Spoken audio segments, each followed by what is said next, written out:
This song is for all those people out there who just don't understand what archaeology is all about. Hello, Shards and Shatter, and welcome back to episode 3 of Archie Fantasies Watches Graham Hancock's new show on Netflix. I don't know what to tell you. We're gonna keep going through this because we can, and it is what it is. I wish I could say that something groundbreaking and spectacular happens in this episode, but it really doesn't. We once again go to 2 really cool locations. We watch him walk around and point at stuff. We listen to him tell us that archaeologists are stupid. And then we end the show without proving anything or even trying to provide evidence to support this idea of a lost civilization. If I wouldn't blame you if you wanted to click off now, feel free to put a boat emoji down in the comments section if you would like. I don't know what to tell you guys, but if you enjoy watching me rage out to watching television, let us proceed. One of the problems I have with the mainstream view of the development of civilization.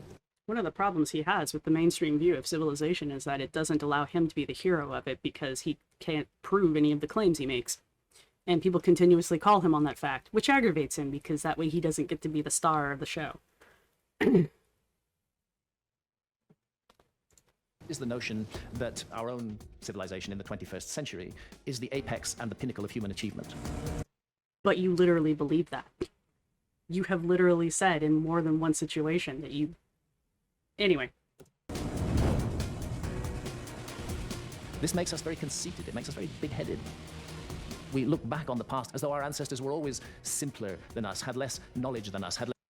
Says the man who refers to everyone as simple hunter-gatherers. Seriously, man? You're seriously gonna sit here and pretend like you can take the high ground? I mean, go for it. It's your show. Less ability than us. It hasn't just been a straight line evolutionary progress from primitive cavemen to anatomically modern humans. It just hasn't been like that. In the story of civilizations, maybe there are ups and downs. Civilization rises and falls again, and it is possible to lose entire civilizations. Civilizations do rise and fall. We have a lot of evidence to prove that, both, archaeologically and historically.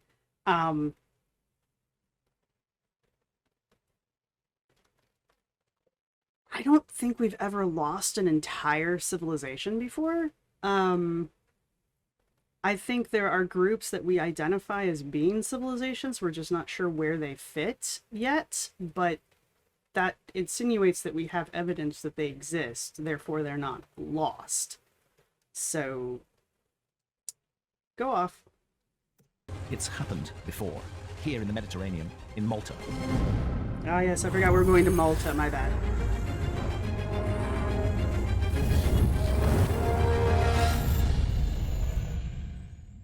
Sirius Rising. I like Sirius Radio, it's pretty cool. Malta. This stunning Mediterranean archipelago has long fascinated me. You and Because every I suspect other almost everything pseudo-archaeologist archaeologists have told us about its past is wrong. And because the truth, if it's allowed to come out, could offer crucial evidence in my search for a lost civilization of prehistory.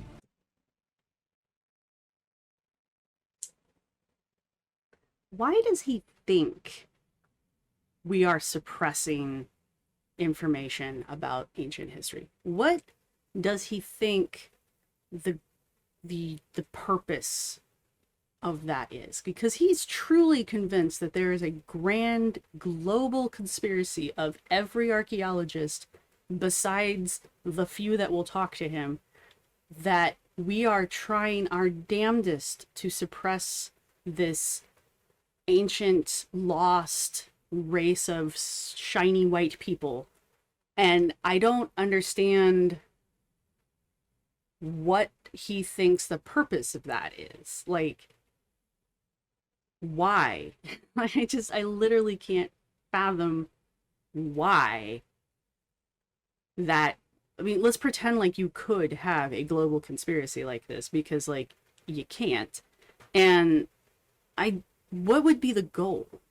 What would be so important and so overriding that every archaeologist in the world, regardless of religion, race, sex, creed, country they come from. So you're saying that like Russian archaeologists and European archaeologists and Mexican archaeologists and American archaeologists, that at some point we all were in a room and we all of us, regardless of the fact that most of our countries are at war with each other at some point or the other, we've all decided that it is vastly more important that we hide this piece of history from the rest of the world. And somehow we've been able to maintain that conspiracy for decades? Hundreds of years? Like, how far back does he think this goes? And what does he think we're hiding? Like, what is the purpose? Anyway. It also goes back to, like, if it were true, what does he think it would change? Like, again, as I said, Russia's still going to be at war with the Ukraine. The sea levels are still going to be rising. The economy is still going to be doing whatever the fuck it's doing. Cryptocurrency is still going to exist. What has changed now that we acknowledge that there's an ancient global civilization? Does he just want the brownie points? I mean, that's the only thing I can come up with. Anyway. According to the official timeline, around 5,600 years ago, they then woke up one morning and built this. What is that called? Spontaneous generation? He really needs that to be a thing in order for his argument to work, even though there's probably a plethora of evidence throughout that entire island area that proves that they didn't just wake up one day and build this, because they didn't. You know, he desperately needs there to be a white savior race. Like, he desperately needs that. So aggravating.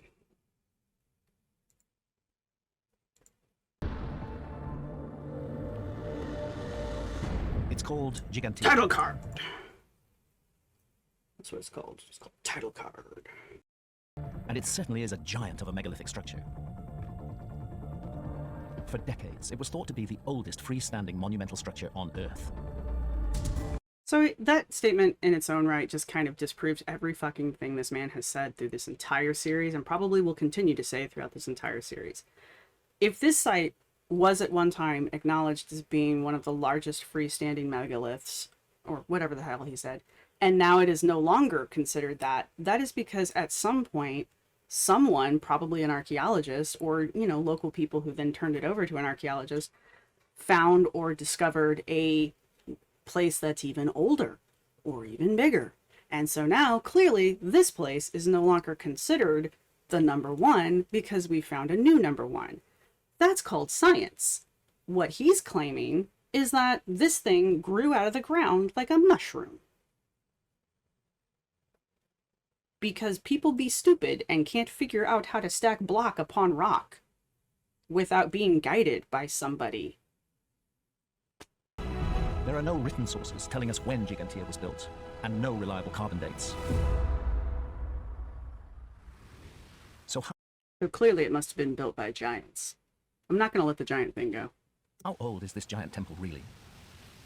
And does it provide evidence for the lost civilization that I'm convinced flourished long before any kind of civilization? If you're convinced that it is a representation of this mysterious culture that you are just so sure existed, where is your evidence? Like, at this point, I'll frickin' take anything. But you constantly speculating about, you know, you don't understand how this place could have been built, ergo it couldn't have been built by humans, is really getting old. You know, you even at the beginning of this freaking episode were like, oh, I don't want to condescend to prehistoric peoples because, you know, archaeologists think they're so stupid and that they couldn't have done anything. And what did you just fucking say? Dude, seriously. Is supposed to have begun. The sole reason that archaeologists claim Gigantea was built around 5,600 years ago is that some artifacts found in the area match those of other, much simpler sites dated to that period. But that doesn't mean that the structure itself is the same age. The artifacts may have simply been left there at a later date. The truth is that none of the prehistory of Malta stacks up. So now he's deciding that the few things that we can date at this site are invalid because they don't line up with the dates that he wants them to line up with. So he's going to come up with a date that he can neither prove nor disprove because, again, we can't date stone. And he's going to, again, completely invalidate and ignore any actual evidence that we have for the date of this site. This is what he does throughout the entire show. This is what he's done his entire career. If it doesn't line up with the theory he's trying to push, he completely just hand waves it away. And then when people go, dude, this is evidence, he's like, archaeologists hate me. We don't hate you. We just don't understand why you can't accept reality. To create that structure, a culture doesn't just know how to move 20 or 30-ton megaliths. It has to learn how to do it. I see no evidence of the development of those techniques. Just because you don't see evidence of the development of that technique does not mean that archaeology doesn't see the development of that technique. And since you have already demonstrated that you completely ignore any actual evidence, what's the point? Why are you here? And here's the thing. Gigantea isn't Malta's only megalithic temple. Wow. Imagine Across that. Malta's two main islands, archaeologists have uncovered 19 such ancient structures. Are you sure we did? Because archaeologists did it, and as you have stated in the last two episodes, we're completely fucking stupid and can't find our asses from a hole in the ground. So the fact that we've discovered 19 other sites that are similar to this one must be like, you know, just like a miracle in its own right. Are you sure they're all the same? Maybe you need to go double check all 19 of those. All on a landmass half the size of Chicago. With the oldest, so we are told, being Gigantea itself.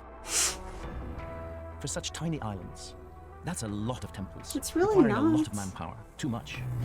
No, that's Which just forces your me to opinion. question who really built Gigantea and when. Clearly it was giants, because Hancock cannot accept that human beings can build anything. And, I mean, sarcasm aside, it's really not that strange to see something like this temple being the oldest temple of all of them, and then, like, seeing them, just judging by the map that he put up there, it's clear that they were traveling the coastal line, and as they're traveling the coastal line, they're building temples again as they go. That's a very typical migration pattern. Like, they're using the water to move along this island. I don't honestly know how big the island is, so I don't care what Graham Hancock thinks is a reasonable number of temples for an island. Like, there could be 1,000. It doesn't matter what you think. They built 1,000 of them. You know, that would be excessive even in my opinion. But again, that's my opinion. I don't know why there's 1,000 temples anyways. But there's only 19 of them. And apparently we can figure out that there's a chronological order to them, which again probably that probably follows that this island being the main island, you know, they built this main temple and then they disseminated down the rest of the island. Why is this a hard concept? Clearly they know how to build temples. Why? Why do you have to negate what is clearly a human accomplishment so that you can wedge your lost civilization in here? That, again, you have no evidence for and never have. Does it make sense that those people with a very simple material culture could have been responsible for creating the largest, most magnificent, most complex structure on Malta? See, here he goes again with the whole, like, simple culture, simple people. This is far more complex than they could have figured out. This is far more detailed than they could have done. Did you not just at the beginning of this episode say that you don't condescend to people and you don't see prehistoric peoples as being common and simple? Do you want me to play that for you again? Like, Jesus Christ, dude. Archaeologists have found traces of early humans on Sicily from back then. Are you sure you can trust that discovery? Because it was done by archaeologists, so clearly it can't be right.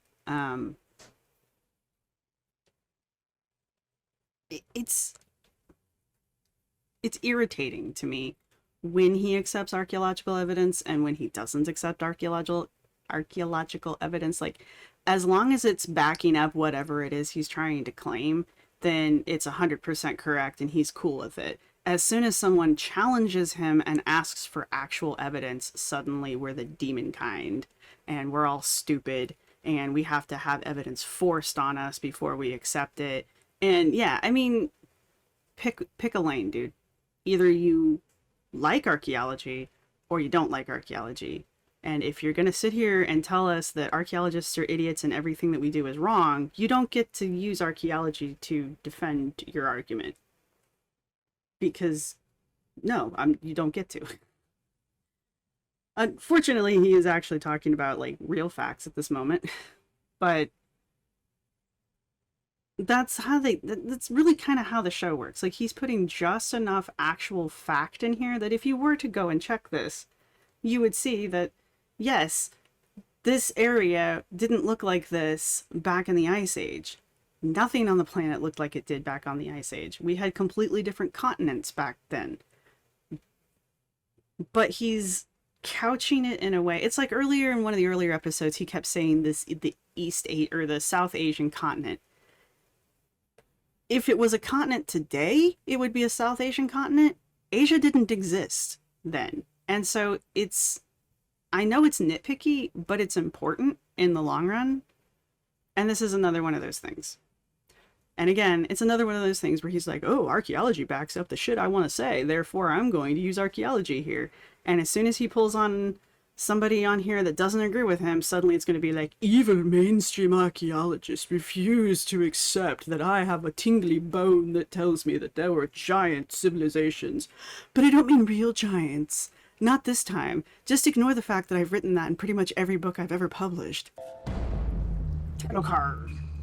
This is Gardalam, near the southeast coast of the main island of Malta. That's right. Okay.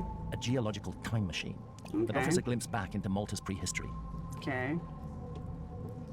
Here, a series of floods left behind animal bones and fossils, dating back thousands of years. Tends to happen in caves. Changing a paradigm is no easy business. When a particular mindset has become the preoccupation of a group of scholars in a particular field, they are so reluctant to let go of it. They become existentially attached to it, and an attack on the paradigm becomes an attack on them, and they vigorously defend it. Can we stop for a minute and just absorb the irony of that particular little bit there? Archaeologists have literally been showing him for, what, he said 30 years he's been doing this? Have literally been showing him evidence to counteract the claims, or contradict the claims that he's made. 30 years, by his own accounting. And we are the ones who won't change our minds. Okay. And it's possible that another Ice Age culture could have left their mark here too. In my view, the evidence for a far older civilization here on Malta is compelling. How? What evidence? You've literally not provided anything. You've talked about some controversial teeth that may or may not be Neanderthal teeth, and even if they are Neanderthal teeth, it does not prove a damn thing you're claiming. And the only other thing that you've done is basically said that everything archaeologists say is stupid except the parts that I like, and I don't believe that human beings can build these structures. The only thing you haven't said is aliens. Like, you've not provided any evidence. Do people not know what evidence is? Is that the real problem here? Have we gotten to the point where people don't understand what citation and evidence is just as a general whole? So like most people don't understand that he's not presenting evidence because they don't know what evidence looks like. Is that where we're at? And over the years, I have found and followed more of these man-made grooves underwater, filming them up to a kilometer offshore and at depths of up to 25 meters. Whoever created them must have done so when that part of the seafloor was above water, more than 12,000 years ago, during the last Ice Age. I remember the few things that he's shown himself diving for, because I vaguely remember watching that one when it came out, or watching it at some point. And I remember him trying really, really hard to convince everybody that that the stuff he was finding underwater were really, really man-made, and they really, really weren't. The cart marks, I don't know, it might be another Pathway of the Giants thing where it really is a natural phenomena, but people just don't want to accept that because it looks so similar to modern two tracks, modern pathways or cartways. But I do recall watching him go diving one time in another show and not convincing anyone except himself that the stuff he was seeing was man-made. Beneath a canopy that protects it from the elements lies one of Malta's most spectacular temples, Menhydra. Title card. Its futuristic modern covering cuts it off from the sky, which is a shame, because whoever built Menhydra had an extraordinarily advanced understanding of the cosmos, a fact that Malta's archaeologists don't dispute. Because again, as I stated in, I believe, episode 2, why wouldn't they be observing the sky? They don't have clocks. It's literally the only way they can keep track of time. Why is this a difficult concept for people like Graham Hancock to grasp? If you didn't have a clock and you didn't have a watch, the only things you have to display the passage of time is the sun, the moon, and the stars. All directly face the setting sun on the summer solstice. And other megalithic sites around the world boast similar alignments, like Stonehenge. Again, it's almost as if human beings were capable of recognizing natural phenomena and the patterns thereof. It's almost like they had eyeballs that could observe things and a brain that could process that information and come to conclusions based on it. Almost. Let's not get carried away. State-of-the-art software that tracks the movement of stars over thousands of years, Lenny was able to rewind the night sky like a clock, looking for a single visible star that aligned with all the temples. And not... This is not how you do science. You don't start with a conclusion and then find a way to prove your conclusion. That's why no one believes anything Hancock says, because that's what he does. He doesn't start with a hypothesis, an educated guess, and then systematically test things to get to either falsifying or proving his hypothesis correct. He just assumes he's right and then goes about his way to try to prove that he's right. That's not science. It's like the exact opposite of science, actually. And the fact that him and his friend refuse to accept that their idea about these buildings being aligned with, I guess they're going to pick Sirius just because of the name of the show. The fact that they can't accept that to the point where they're literally going to create a way to redate the sites so that their theory can be correct tells me that they don't know, they either don't know how to do science or they don't care and they just want to be right. But again, this isn't how you do science. Just during the time frame when they were supposedly built, but from Supposedly any point in the past. built. I had been working to check, and then all of a sudden it appeared the temples were orientated to one star. That one star was Sirius, often called the dog star. It is also one of the smallest temples. They started very small, and as the millennia passed, they ended up with the largest of all the temples. You could say the cathedral, which is Gigantea. So she's literally claiming that despite the archaeological evidence that says that this is the first temple and the rest of the temples were built after it, she's claiming that the temples that were built after this were the first temples and this one is the last temple because reasons. Again, no evidence to support this, but we're going to run with it. But if Lenny is right, it means that Malta's megalithic project began thousands of years before those Stone Age farmers from Sicily arrived on the island. and must have been the work of a culture with advanced knowledge of astronomy and advanced architectural skills. No. No, it doesn't. As for why they chose to honor Sirius this way, it might be simply because it was the brightest star in the night sky at the time. But there might be more to it. The star Sirius also plays a prominent role in the legends of another great culture of antiquity, ancient Egypt, where it was associated with the annual flooding of the Nile and the New Year, and was a symbol of their great goddess Isis. And this is not the only curious connection between ancient Egypt and ancient Malta. That is not a connection. There is no connection there. Just because two cultures were able to observe the literal brightest star in the sky does not mean that those two cultures are connected. It means they have eyeballs, like most humans. Was nearly drowned at the end of the last ice age. So this will be the fourth.